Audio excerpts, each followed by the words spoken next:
가기사는 증시 각도기. 안녕하세요. 증시각도TV 시청자 여러분, 투자자 여러분, 도기마을 여러분, 그리고 10만 금융지원사 여러분 모두 반갑습니다. 10월 22일 수요일 아침에 밝았습니다. 이제는 제대로 쌀쌀하네요. 아침에 출근하는 동안에는 손이 좀 시렵기도 하고 발이 좀 시렵기도 한 그런 날들이 지속되고 있습니다. 이제 10도 이하의 날씨. 이게 정상 아니야? 조금 추운가? 네, 이게 정상인 것 같아요. 그동안에 너무 지나치게 더웠던 게 아닌가 싶습니다.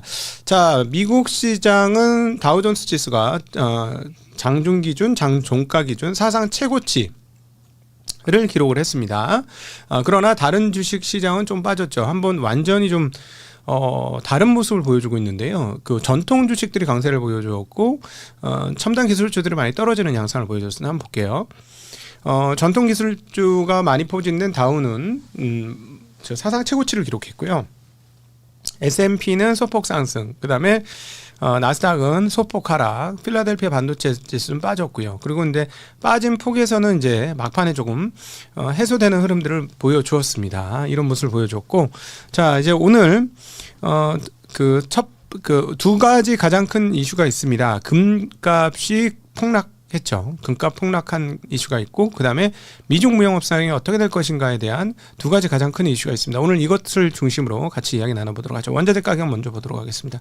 끝없이 하향하고 있었던 그 유가는 오랜만에 소폭 반등했습니다만 여전히 50달러대야. 이 저유가 상황은 한국에는 굉장히 유리한 상황입니다, 여러분. 네, 3조 호황 때 한국 역사상 가장 호황이었다라는 이야기가 있으니 말이죠. 그거 한번 같이 감안을 해 보셔야 될 것 같고요. 자, 그런데 보시면 금값이 여전히 높습니다. 여전히 높아요. 그러나 폭으로 따지면 하락폭이 매우 큰 편이죠. 네, 금값의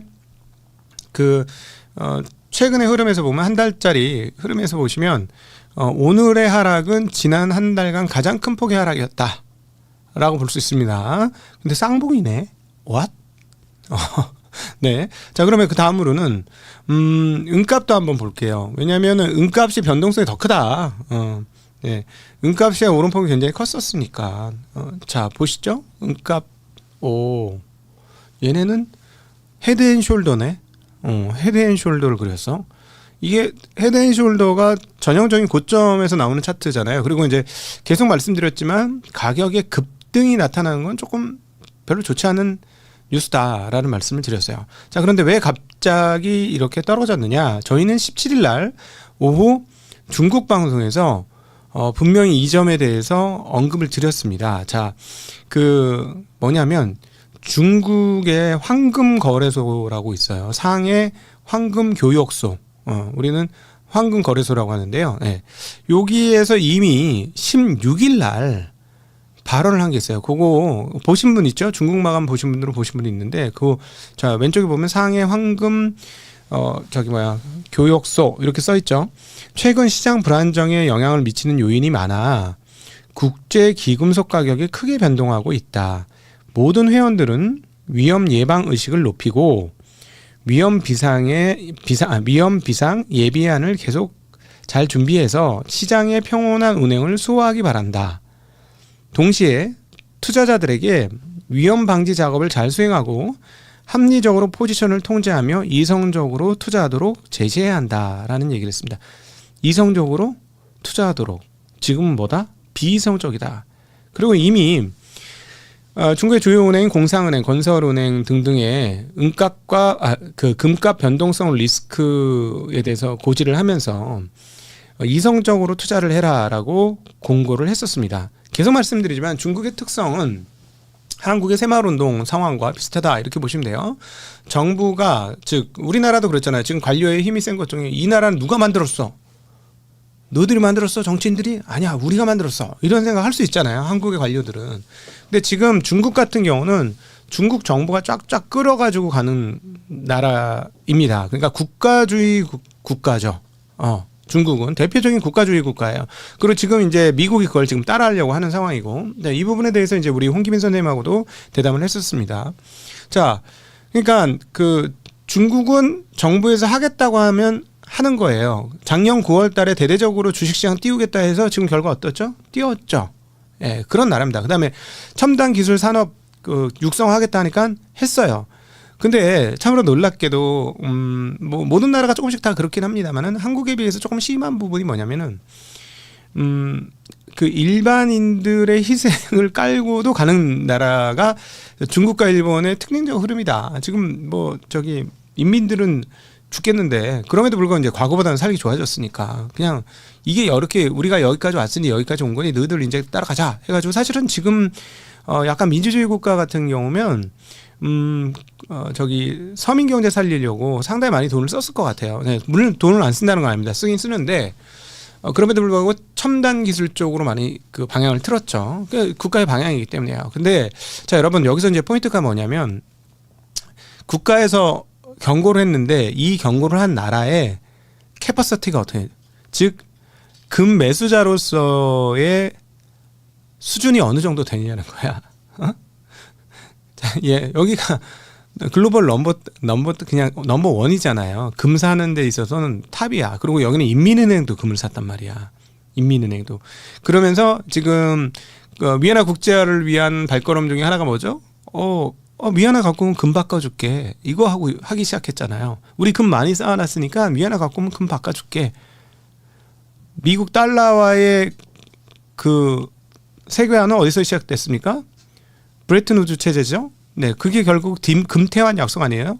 온스당 35달러? 거기서부터 시작된 거잖아요. 달러의 국제화가. 똑같이 따라하는 겁니다. 네, 배운 대로 가면 되는 거니까. 네, 그런 나라에서 금값 너무 비싸다라고 경고한 겁니다. 16일. 그리고 그 전부터 10월 달 들어오면서. 자, 그러니까 금값은 언제든지 빠질 수 있었던 영역인데 한번 크게 빠졌다라고 보시면 될 것 같아요. 자, 그래서 오늘 금값이 왜 빠졌냐? 주포가 경고했고 주포가 매입을 자제시켰다라는 거예요. 가장 많이 살 수 있는 세력인 인민은행을 비롯한 중국의 은행들에게 금값이 비이성적이니 조심해라. 그러니까 사실 이거는 그냥 말이 조심해라지 하지 말란 얘기예요. 예, 중국 같은 국가주의 국가에서는 그렇죠. 예, 그래서 이 부분이 결국은 올 게 왔다. 이렇게 보시면 될 것 같습니다. 자, 그래서 이런 큰 일을 안 당하려면 증시각도를 계속 봐야 돼. 네, 뭐 그냥 그렇다는 얘기입니다. 저는 중이 제 머리 깎는 거 진짜 힘들어. 자, 그다음에 이제 다음 이슈 넘어가 보도록 하죠. 미국과 중국 무역 협상 어떻게 될 것이냐. 오늘 트럼프 대통령이 몇 마디 했고요. 이 얘기로 인해서 오늘 시장의 변동성이 매우 크게 나타났었는데요. 특별히 기술주 하락, 반도체주 하락은 미국과 중국의 무역 협상이 어떻게 될 것이냐에 따라서 굉장히 많은 영향을 받고 있습니다. 근데 저의 입장에서는 좀 웃긴 거예요. 이거에 그렇게 영향을 많이 받나? 좀 웃기네. 하는 생각이 드는데 트럼프 대통령이 이번에 무슨 얘기를 했냐면 나는 2주 후에 시진핑 국가주석을 한국 경주에서 만날 예정이고 우리는 많은 것을 이야기하게 될 것이다. 아주 성공적인 회담이 될 거라고 생각한다라고 얘기했고요. 나는 시 주석과 매우 좋은 관계를 가지고 있다라고 얘기했습니다. 그와 좋은 합의를 만들 수 있을 것으로 기대한다. 그러면서 한마디 더 했어요. 어쩌면 회담이 성사되지 않을 수도 있고 무슨 일이든 일어날 수 있다라고 했습니다. 이러니까 시장이 휘청한 거예요. 뭐야? 또 뭐 안 되는 거야? 기술주들이 계속 가장 빨리 반응을 하고 있는데요. 자, 이제 여기에서 이번 미중 협상이 여러분 잘 될 것 같아요. 자, 여러분 이제 중국 마감 우리 계속 보셨고 찐인 선생과 함께하는 중국 마감 보셨고, 그다음에 우리가 그 동안에 이제 그 홍기빈 선생님하고의 어떤 대담이나 이런 것들을 통해서 계속 얘기했습니다만은. 미국 입장에서 중국하고 싸워서 하는 게 남는 장사 아니다. 수지 안 맞는다. 오히려 한국이나 일본이나 대만 가지고 쭉쭉 빨아당기는 게 훨씬 남는 장사다라는 말씀 어제도 드렸습니다. 트럼프와 미국 입장에서 보면. 그러니까 중국하고 할 수 있을 것이냐 하는데 지금 중국이 되게 결연하죠. 중국이 결연한 이유가 몇 개 있어요. 일단 글로벌리 세계 제조업에서 중국이 지금 차지하고 있는 비중이 무시할 정도의 수준이라기보다도 압도적인 높은 비중을 차지하고 있죠. 그래서 24년, 25년 유엔 산하기관에서 뽑은 세계 글로벌 주요국 세계 제조업 비중을 한번 표로 보도록 하겠습니다. 네, 한번 살펴보시죠.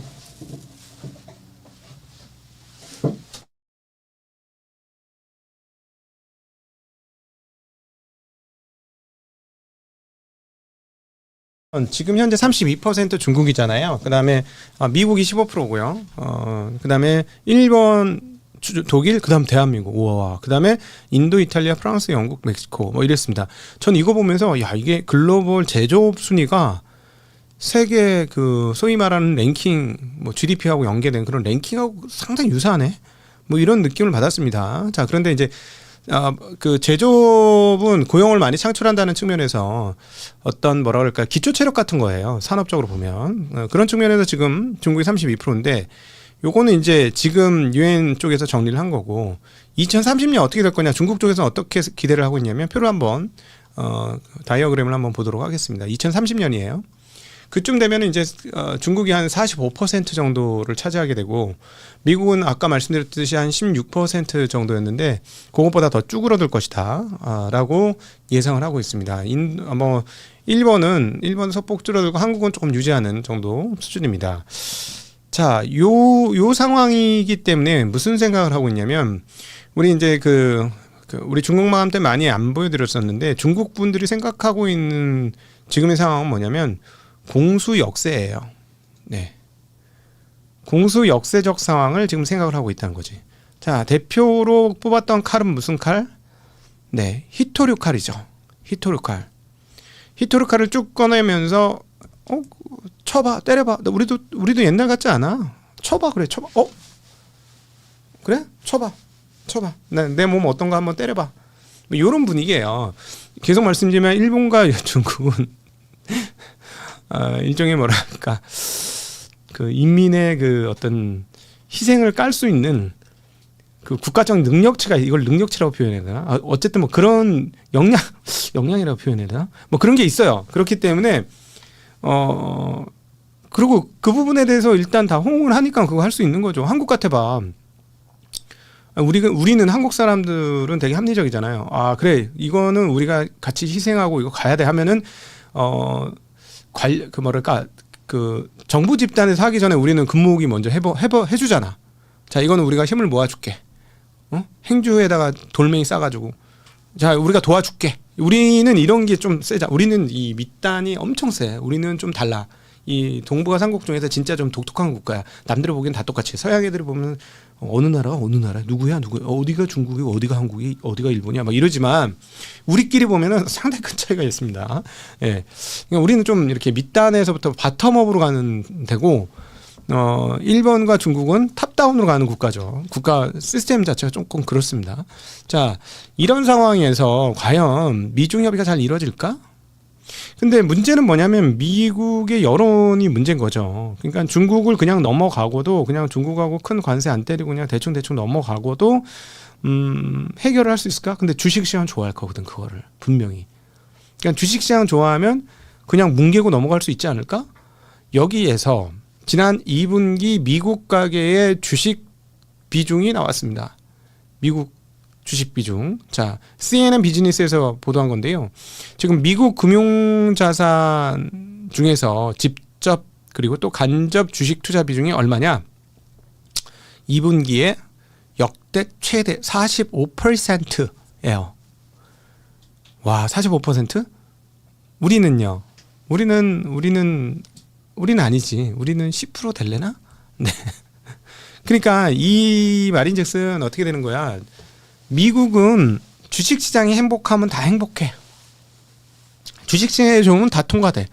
자, 그러면 이런 전략이 나올 수 있죠. 주식시장, 미중과의 무역협상에서 사람들이 어떤 뭐 자존심을 지키는 것도 문제긴 하지만 내 이익도 중요하니까 미중 무역협상이 어떻게 돌아가는지에 따라서 예를 들어 주식시장이 지금처럼 안 좋아 이러면 뚝 떨어지고 좋아 이러면 확 오르고 이러면 지금 뭐 국내적 상황에 의해서 뭐 이 정도로 정리하기로 했습니다. 중국도 우리에 대해서 이해를 하고 앞으로 우리한테 잘하기로 했습니다. 그리고 앞으로 우리가 했던 뭐 펜타닌 이런 것도 안 보내고 조심한다고 우리한테 약속을 했어요. 그렇습니다. 뭐 이런 식으로 얘기하면은 통하지 않을까? 미국에서 통하지 않을까? 그런 생각이 저는 좀 들거든요.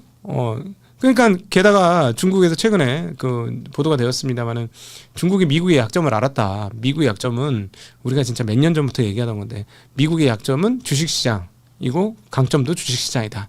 뭐 이런 거죠. 네네. 자, 그래서 제가 보기에는 미중 무역 협상이 미국이 초반에 그림을 그린 대로 갈 것 같지는 않다. 지금 분위기가 그렇다는 거고, 그리고 히토리를 하나도 안 받고 간다? 그것도 되게 힘들 거다라고 또 분석해 볼 수 있을 것 같습니다. 히토리 관련해서는 지난주에 3부작으로 우리 중국 마감에서 했으니까 찾아보시면 도움이 되실 것 같습니다. 궁금하신 분들은. 자, 그래서 요거 그렇고요. 자, 그다음에 일본에서 총리가 결정됐죠. 네, 다카이치 사나에 총재가 자민당 총재가 일본 총리로 결정이 되었습니다. 자, 그러자 그 환이 어떻게 됐을까요? 물론 그 막 그렇게 될 거야 이랬을 때 이제 153엔까지 갔다가 다시 이제 150엔 갔는데 다시 한번 약세로 가면서 152엔 근처까지 지금 엔화가 약세이고 있습니다. 엔화가 약세였기 때문에 달러가 강세였던 거다. 이렇게 표현하는 게 맞을 것 같고요. 자, 한국은 원화가 1,430원까지 약세를 보여주고 있습니다만 계속 말씀드리지만 이거 어제 엊그저께 우리 이창용 하는 총재가 뭐 환율도 어쩌고저쩌고 걱정하는 것 같았는데 제가 보기에는 한국은행의 타겟팅은 달러 안 봐 지금. 나는 저기 그 파란 눈 애들 안 봐. 나는 너만 볼 거야. 뭐 이런 분위기예요. 지금 일본 엔화만 봐. 계속 말씀드리자. 지금 몇 달째예요. 940원대에서 고정된 게 N 100엔당 원화 940원대. 완전 고정이라니까. 그렇죠? 아니 우리는 뭐 학술적으로 하는 게 아니고 현장에 있는 상황들을 보고 얘기를 드리는 거니까 거의 껌딱지야. 거의 껌딱지. 그러니까 야 지금 근데 일본 엔화가 어디까지 약세해? 그럼 뭐 예를 들어 저기도 더 약세되면 쫓아갈 거야? 뭐 이런 생각은 조금 듭니다. 조금 듭니다. 근데 자 여기서 다카이치 사나의 그 총리가 했던 이야기를 봐야 되겠죠. 경제 관련된 이야기를 했습니다. 통화 정책의 구체적 수단은 일본 은행이 결정할 사항이다. 라고 원칙적인 얘기를 하셨어요. 그다음에 경제 정책의 최종적인 책임은 근데 정부에 있다 이랬어. 은행 너희들 알아서 해. 근데 책임은 우리가 있는데. 이렇게 얘기한 거야. 자, 통화 정책은 우리 일본 은행 알아서 하세요. 근데 경제 정책 책임 다 나한테 있어. 그럼 뭐라는 거야 이게. 까불지 마. 뭐 이런 걸로 들리죠. 그다음에 임금 상승에 의해 뒷받침되는 지속 가능한 방식으로 2%의 인플레이션 목표를 달성하도록 BOJ가 통화 정책을 수행하길 바란다라고 해요. 그러니까 무슨 말이냐면 임금 상승할 때까지 인플레이션 2% 유지돼야 되니까 그거 밑으로 떨어지면 알아서 해? 라고 저는 들리네요. 이 말이. 인플레이션 2% 밑으로 떨어져서 임금 안 올리면 누구 잘못이에요? 네, 누구 잘못입니까? 네, 우에다 가즈오 선생님 이런 책임은 저희한테 있긴 한데요. 만약에 2%도 인플레이션 2% 밑으로 떨어져서 기업들 임금 안 올리면 어떻게 하실 건데요? 잘 생각해 보세요. 우에다 가즈오 선생님. 뭐 이렇게 하는 걸로 막 들려.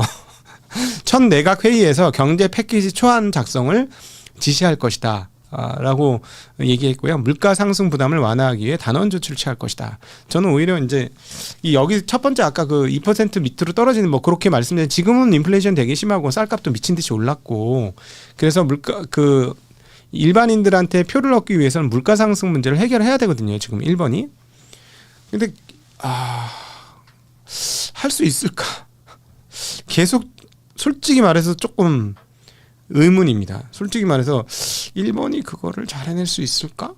네. 그래서 이 시점에서 지금 그 1번 금리 상황을 한번 봐야 되겠죠. 자, 이거 보시면은 이게 그 이 사나의 총리가 된다고 했을 때 저 가운데 피레칭 같은 거 빵 하고 금리가 올랐었죠. 저렇게 올랐었고 그럼 지금은 그러면 그 떨어지는 거냐? 그건 아니지. 그건 아니에요. 계속 고공행진하고 있어요. 이건 뭐 5년 차트로 해도 똑같습니다. 계속 고공행진하고 있는 금리 상황을 보여주고 있고요. 자, 과연 일본은행은 금리를 올려야 되는 상황인데 띄엄띄엄 올릴 거라는 거를 디폴트 값으로 우리가 시나리오로 잡습니다. 얘네는 느리기 때문에. 그 박상준 교수님하고 저하고 이름이 똑같아. 박상준 교수님하고 그때 대담할 때 일본은 늙은 나라라 모든 게 늦습니다. 라는 얘기를 했었습니다. 네, 그거 기억을 해주시면 좋을 것 같고요. 그다음에 이제 그 미국의 양적 완화 종료 가능성이 계속해서 대두되고 있습니다. 12월에는 종료될 것이다라고 뱅크 오브 아메리카가 보고서를 냈고요. 그다음에 이제 러시아 우크라이나 종전 가능성이 언급되는데 요번 거 지난번에 막 그 젤렌스키 대통령하고 트럼프 대통령하고 엄청 싸웠다고 하는데 요번 거는 조금 구체적입니다. 아니 들어보니까 여러분 들어보시면. 지금 러시아와 유럽과 우크라이나가 이렇게 얘기했다는 거예요. 러시아 우크라이나 평화협정을 위해 현재 전선에서 휴전하는 방안을 추진 중이다. 휴전이야, 휴전. 그리고 현재 전선이다. 그러니까 그래서 그리고 그 유럽 정상과 그다음 젤렌스키 대통령이 성명을 냈어요. 현재 전선을 협상의 출발점으로 삼아야 한다는 트럼프 대통령의 입장을 강력히 지지한다. 밀린 거지. 젤렌스키가 절대 안 돼 이랬는데 네 맘대로 해. 아무것도 안 돼줄 거야. 뭐 이러지 않았겠어요? 백악관에서? 기자들 안 듣는 데서? 그랬을 것 같아. 지금 이렇게 하는 거 보니까. 근데 현재 전선을 협상의 출발점으로 삼아서 뭐 휴전 협상을 한다는 건 이건 진짜 종전 가능성이 좀 보이죠. 그동안과는 좀 다르죠. 이건 종전 가능성이 조금 보입니다. 반면에 이제 그 이스라엘 하마스는 계속 싸워요. 네. 뭐 계속 이스라엘은 가자지구 휴전을 했다고 했는데 다시 공습을 하고 막 이러고 있는 상황이고 과거에도 이렇게 휴전 들어갔다가 교전해서 다시 휴전 깨지고 이런 경우가 많았다고 합니다. 그래서 언제 될지 모르겠는데 제이디 벤스 미국 부통령이 휴전을 시키기 위해서 이스라엘에 도착했다는 뉴스 하고 있습니다. 벤스 대통령은 갈등 상황이 예상보다 크진 않다. 뭐 이렇게 언급은 하고 있습니다. 자, 오늘 넷플릭스가 실적 발표를 했는데요. 브라질 쪽에서 약간의 문제가 발생했다. 그래서 이익률이 예상했던 것보다 조금 낮게 나온다라는 소식과 함께 넷플릭스가 현재 장에서는 나쁘지 않았어요. 장에서는 나쁘지 않았는데 그 최근 흐름 일주일짜리 한번 흐름 볼게요. 그리고 그 실적 발표하기 전에 이번 주에 조금 가격이 올랐는데 지금 시간에서 6% 빠지고 있습니다. 큰 주식이죠. 큰 주식이 6%대 빠지고 있으니까 내일 조금 나스닥 시장에는 안 좋은 뉴스다라고 볼 수가 있겠고요. 재미난 거는 오늘 이제 핀비디오 한번 보도록 할까요? 핀비디오 보면은 계속 애플이 계속 강세였다가 하루 쉬고요. 근데 의외로 사고를 친 아마존이 올랐어요. 오늘 뭐 다른 그 주요 그 구글 같은 경우는 중국과의 협상이 안 된다 그러면서 장중에 훨씬 많이 빠졌다. 좀 반등해서 저만큼으로 끝난 거고요. 아마존이 2.5% 올랐는데 여러분 아시다시피 아마존 먹통 사태 있었습니다. 그래서 먹통 사태 났으면 주가 더 떨어졌어야 되는데 왜 올랐느냐? 먹통 돼 보니까 못 살겠네. 이걸 알았다는 거예요. 쉽게 얘기하면은 요즘은 우리나라 비슷한 비근한 예로 따지면 만약 예를 들어 쿠팡이 예를 들어 한 일주일간 배송 안 해줬어. 뭐 이런 격인 거죠. 이런 격인 거예요. 그러니까 어떤 분위기가 나왔느냐? 아마존 AWS 없으면 우리 못 살겠네. 이게 너무 중요했어. 프리미엄으로 가입해야지. 뭐 이런 분위기였다는 거예요. 예를 들자면 실제로 그런 거 아니고 그냥 제가 극화해서 얘기 드린 거예요. 무슨 프리미엄이야. 어찌되었건 그래서 많은 기업들이 아마존을 근데 결국은 인간의 본성이라는 거는 지금 우리가 쓰고 있는 뭐 AI 또 그렇습니다만은 편리한 쪽으로 간다는 거예요. 편리한 쪽으로. 어쩔 수 없다. 편리한 쪽으로 계속 넘어갈 수밖에 없다라는 거죠. 그래서 아마존이 올랐다는 특이한 사실도 오늘 미국 시장에서 포착되는 내용이 되겠습니다. 자, 그 환율 금리 동향 봐야 되겠죠? 자, 모든 것의 귀결은 지금 금리로 되고 있습니다. 미국 시장의 상황이 어떻게 되느냐? 자, 금리 계속 떨어지죠. 그리고 이제 QT도 종료할 것 같고 뭐 이렇죠. 그 다음에 신용 문제 분명히 발생한 거 맞아요. 그래서 결국은 미국 연준 금리 내릴 것이다 라는데 저도 동의를 하고요. 법으로 올 가능성이 덕분에 생겼다라고 보여집니다. 그 사이에 신용위험이 갑자기 크게 증가하지 않는다면 그렇게 될 것 같다라는 거고 지금 저런 신용위험이 발생을 했다는 건 주변에 신용위험 가능성과 그 경계에 있는 기업들이 꽤나 많을 것이다라는 얘기가 되기 때문에 이거는 그 어떤 뉴스보다 고용 뉴스보다도 그리고 인플레 뉴스보다도 연준을 훨씬 강력하게 하방으로 압박할 것이다 라고 개인적으로는 전망합니다. 덕분에 금리를 내릴 것이고 금리를 내리면 미국에 버블이 올 수도 있겠습니다. 네. 그럼에도 불구하고 지금 미국은 가계의 주식 비중이 역대 최고치라서 안이함 가운데 있는 것도 동시에 같이 보셔야 되는 대목이다. 즉 기회와 위험이 함께 공존한다. 대신에 버블이 오면 위험의 사이즈도 커진다를 동시에 기억하셔야 될 것 같습니다. 자, 오늘도 함께 해주셔서 진심으로 감사합니다. 안녕.